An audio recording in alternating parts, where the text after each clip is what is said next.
Namo tassa bhagavato arahato samma sambuddhassa. Namo tassa bhagavato arahato samma sambuddhassa. Namo tassa bhagavato arahato Samma Sambuddhassa. Homage to the fully enlightened Buddha, the worthy one, the blessed one. Dear friends in Dhamma, today we are meeting again to discuss the words of wisdom of the Buddha. So, dear friends, today I have selected a discourse from Majjhima Nikaya, middle length discourses of the Buddha. The name of the discourse, name of the sutta is called Salleyaka Sutta. Buddha was traveling and wandering in the Kosalan kingdom with a large group of monks in order to propagate the teachings, and he came to a village called Sala. This village had a very famous Brahmin called Salleyaka, and many people in this village, having heard that Buddha has arrived their village, many of them has visited the Buddha. Among these visitors, there was this famous Brahmin Salleyaka, and he went to the Buddha. And before he go to the Buddha, he was saying to himself in his mind that Tathagata Samma Sambuddha, Lord Buddha, was arisen in this world. There is a great reputation. There is a great good news has spread among the people that Buddha is fully enlightened, he is worthy of respect, and he is the blessed, and he is a teacher of gods and men, and he is the supreme trainer of gods and men. And such a beautiful description is spread, beautiful reputation is spread among the people. So it is worthwhile, it is good for me to go and visit the Buddha. And the villagers, all the people went to this Dharma assembly, and some of them worshipped the Buddha's feet and sat down to one side. Some of them explained their name and clan and sit down. And also this Salleyaka Brahmin also explained that he is the village headman and his name, and also sat down. Having sat down, he asked from the Buddha, what are the reasons, what are the conditions for people to reborn in the heavenly world and good realms such as human world and Brahma world?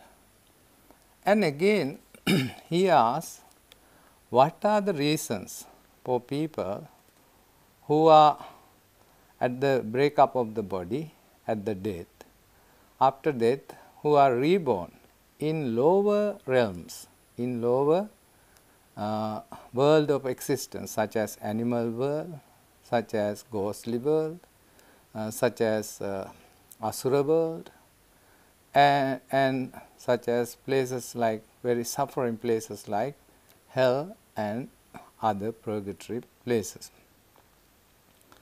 So Buddha explained, when people are doing with their body, with their verbal action, in their mind, if the people are acting unwholesome way, unskillful way, bad, wicked, notorious way, then such people are born in bad after the breakup of the body. At the death, they are reborn in the lower realms such as animal kingdom, hell, and preta or the ghostly world. Those are suffering places. And also Buddha said, if someone having good actions, wholesome actions, skillful actions in their mind, in their body, in their verbal actions, then those people will reborn good human realms. Buddha explained 6 heavenly realms: Tusita, Yama, Nimmanrati, Paranimita, Vasavarti. Those different layers of heavenly realms, and also Brahma worlds, because of their wholesome and positive and also skillful deeds, skillful actions, skillful words. Because of those things, as a result of those things, due to those conditions, they are reborn in heavenly and human world.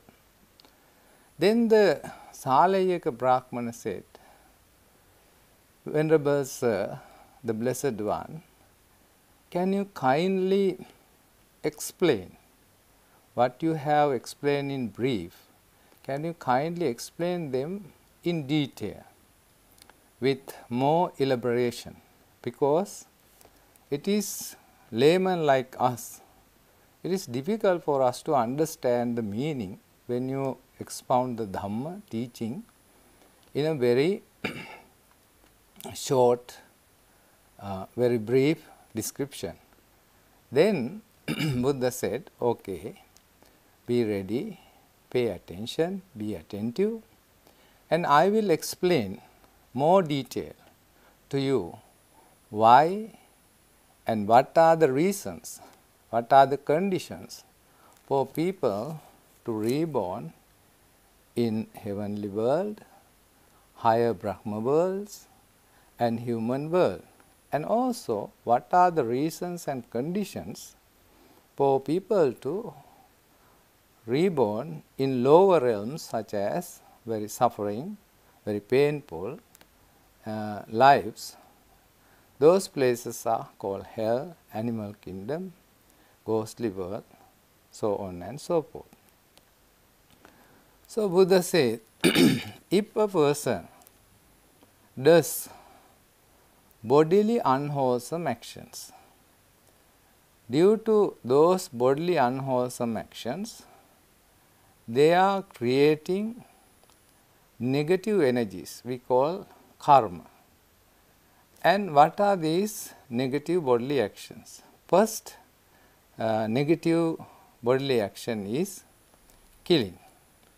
Those people who are very keen to or very fond of killing other beings, and some people enjoy hunting, some people enjoy fishing as their hobbies.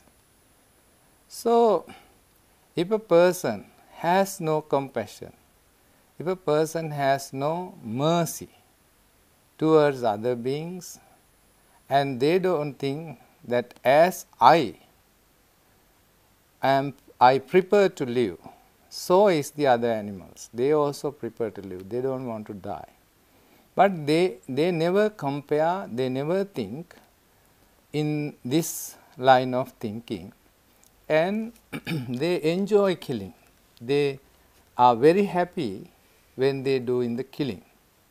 So, if they are doing killings without mercy, without any compassion, kindness, then they are causing bodily negative action, unwholesome action. Second one is stealing. If someone was prepared to look after, protect his own wealth, his own property, his own belongings, and if someone takes them without their consent and thinking, okay, he has so much wealth, he has so much money, it is okay for me to take some little bit of them, kind of we justify, we ourselves think that it is okay to steal, maybe from the office, maybe from your workplace, so it is from your neighbor, from the government, so you think. So if you do this kind of stealing, this is one of the bodily unwholesome action, unskillful action. The third one is called sexual misconduct. So in Indian tradition, if a girl is under the protection of mother, protection of father, protection of brother, protection of sister, relatives, those days there are a system called garland. They decorate their chosen partner with a garland. That means she is engaged. So if someone commit sexual misconduct with those engaged people without getting married, that is considered as sexual misconduct. So that disturbs the peaceful family life. So if somebody is doing such negative, that is also unskillful, unwholesome action.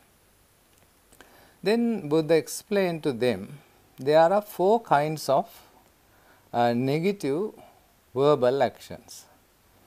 One is the telling lies with the intention of cheating, with the intention of misleading people. So many people don't dare to tell lies. They are very ready, anytime they are ready to tell any lie to cover up their fault or wrong actions. So supposing if a person is invited to the court and asked, look gentlemen, have you seen this? Even he has seen it, that because of his own sake, for the sake of others, or for the sake of the other monetary or any other gain, he will tell what he has seen, he hasn't seen. And what he has heard, he will tell to the court that I haven't heard such a thing. So what he hasn't heard, he might say, I have heard such and such a thing. And what he haven't seen, he might say, I have seen he is doing like this. So similarly, person will mislead the society through many kinds of lie. So if you tell a lie, the problem is, in order to cover up the lie, you have to tell many more lies. So it becomes a continuous, serious, unwholesome action. The second is divisive speech, where people live in concord, in unity, in harmony, and because of maybe political reasons or political gains, or because of any other reasons, people will say certain things to divide the people who are living in harmony, who are living in concord without any kind of disunity. So these people, especially the leaders and the political parties and some of the people in in power, they will use different tactics to divide people. Through division, they can rule and they can control the people. When there is no unity, they can have a more kind of exploitation. So therefore, any kinds of words that is divisive and create harmful environment for the unity of the people, This is called Pisuna Vacha. Then there is another kind of verbal action. This is called Sampappala Vacha, where you say idle chatter which is useless. It is not useful for you, it is not useful for the others, and it is not useful for the purification of the mind, and also it is not useful for to gain the enlightenment, to purify one's mind. So these kind of useless words that keep talking and wasting your time is called a verbal unwholesome action, verbal unskillful action. The last one is the Parusa Vacha. This is called speaking harsh and very hard, and it is called verbal dagger, verbal sword. You know, our words like a sword. When you cut with a sword, you can see the blood, you can see the wound. But when you cut with your verbal sword, you cannot see any injury, you cannot see any blood flowing out, but the verbal injury you are causing to the other person might cause great damage, great suffering, great pain in their mind, so that it will remain in their mind until they die or until very long time. So if we are using such harsh, wicked and very cruel words, we need to look after our mouth and careful what we are putting out from our mouth. It is very important. Then Buddha says there are also verbal mental actions which are unskillful, which are unwholesome, which are very bad for our this life as well as samsaric journey. One is called tanha, or the covetousness, or the greed. Normally it is our nature that when somebody is enjoying some wealth or some kind of property or whatever their belongings, we think, oh, it is good, he is having this wealth, if I can also have that amount of wealth. But it is okay for us to work hard, and with a goal orientation we work hard and earn them by ourselves. But in this case they are not earning by themselves, they want to take them forcibly or wrong way, and in their mind they are longing and they are having a lot of greed for the others' wealth. This is called covetousness.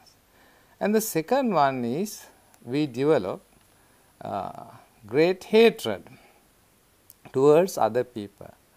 Recently I saw in social media and television one Sri Lankan Buddhist was killed in Pakistan.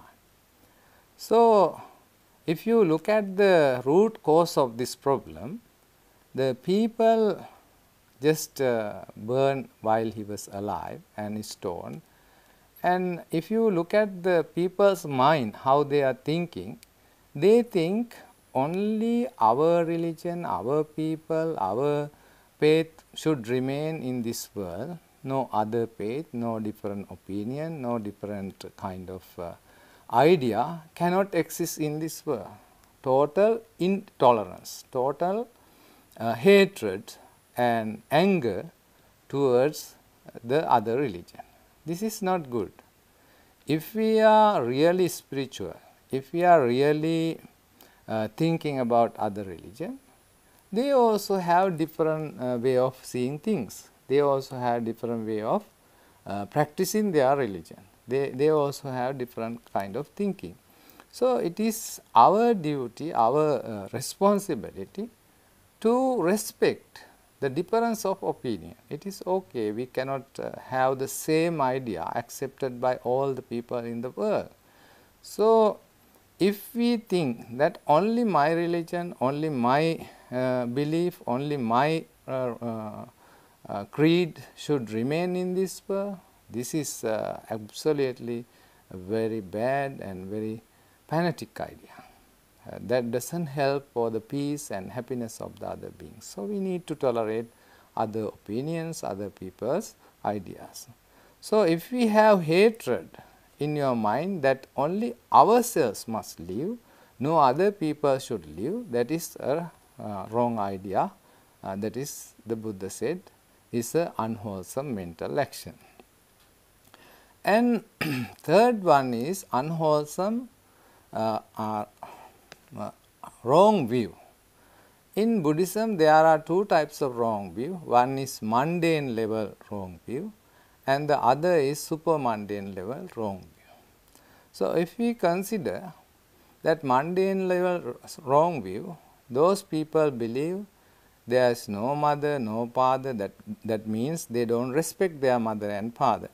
They just think that this is only biological thing, and no respect for their good virtues, good qualities of our kindness, compassion, equanimity, and all the other good qualities are having in the parent's mind.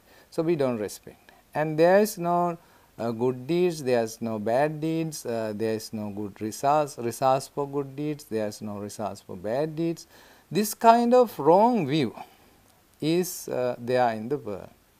So these are very harmful for oneself and harmful for the society as well. And they don't believe spontaneously born beings. In Buddhism, devas and hell beings are born spontaneously without mother or father.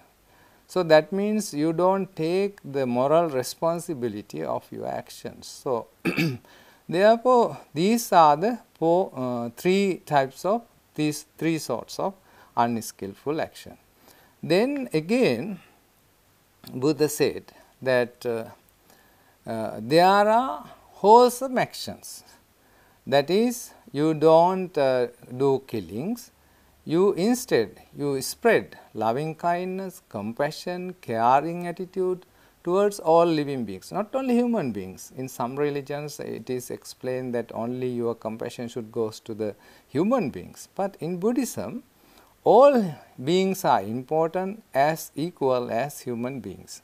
So therefore, we need to have this kind of attitudes towards the other beings as well. Then the no stealing, and instead of stealing, you share your things. You are generous. You are positive help to alleviate suffering, reduce suffering of the other human beings and the other beings. So thirdly, you abstain from sexual misconduct, and you respect the family life of a person, and you don't intrude their family lives and destroy the confidence and the good relationships they are having in their family circle. And also verbally, instead of you are talking very hard and wicked words, you talk very kind, gentle, compassionate, affectionate, and heart appealing words. So if you speak heart appealing good words, that is a good verbal action. And also, instead of you are creating divisive speech, factionalism, you create unity among the other people. Your words leading for the unity and happiness of the other, not division of the society. So these are the positive. And also, instead of you are talking useless, ideal gossips and chatters, you can talk very useful, having compassion towards the other beings, and also having a positive attitude towards other beings. So you can have very positive words, creating positive impressions in the people's mind. So this way you can have very positive verbal, wholesome verbal actions. And thirdly, you can have positive mental actions as well, unwholesome, skillful actions. That is, instead of having covetousness, desire, greed for others' wealth, you can work hard and earn your own wealth, and without creating jealousy for other people's wealth, and also sharing your wealth with others, creating generosity. That way you can create, get reduce your level of covetousness or the greed for others' wealth. And also, instead of having harmful, wicked, cruel thoughts in your mind, you can have compassionate thoughts such as loving kindness. In Buddhism, loving kindness is spreading, radiating loving thoughts towards the all beings. And also, instead of wrong views, you can have right views about when you do good things, good results will come. When you do bad things, bad results come.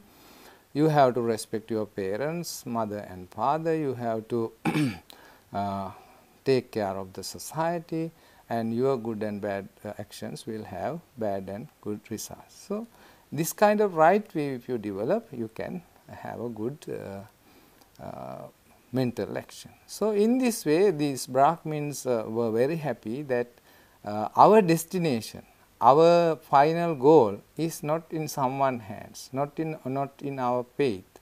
It based on the quality of our mental actions, quality of our verbal actions, and quality of our bodily action. Not based on, if you believe, okay, there is fire, fire cannot burn, you believe, and still even you believe, how hard you believe, fire will burn. If you believe fire will not burn, it does not happen. So, similarly, your destination, your next life will totally depend on your own actions, mental, verbal and physical actions, not just merely faith. So, therefore, try to lead very wholesome, noble life. May the Buddha, Dhamma and Sangha bless you and guide you and protect you.